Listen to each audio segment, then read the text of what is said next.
Let's move on and talk about how we're going to add stock music and sound effects into our project now.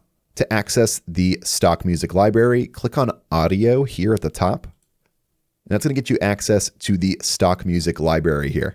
To preview how a piece of stock music sounds before you go and add it into your timeline, just click on the album cover here, and it's going to preview the sound for you. Let's hear how this one sounds.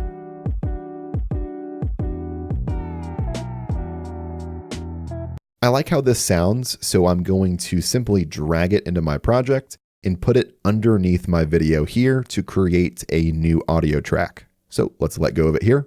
And now we have an audio track with our stock music underneath our video.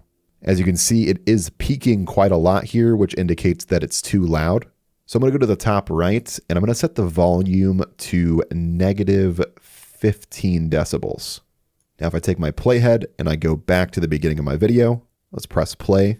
All right, we're here today at the Cameron Park Zoo in Waco, Texas. It's been around since 1993. Nice, so we have our stock music behind our audio here. Clip 1's audio is a little bit too loud still though, so I'm gonna do a quick adjustment here by going to Audio, clicking on Normalize Loudness and Reduce Noise. Let's preview it again one more time.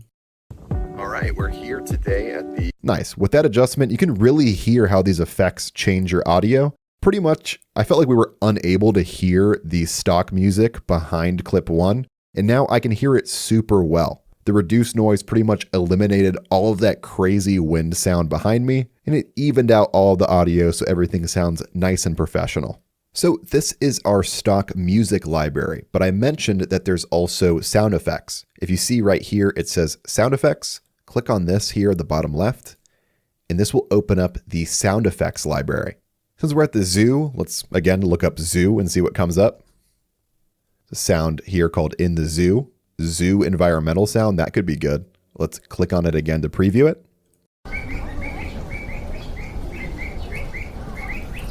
Yeah, I mean, this would be perfect behind our B-roll of the giraffe or maybe the tiger here. This is obviously dependent on your project and what you're working on, but again, you have an entire stock music and sound effects library at your disposal, and you're able to easily search for whatever you need and drag it into your timeline. This is super impressive, and as a video editor, I really love this.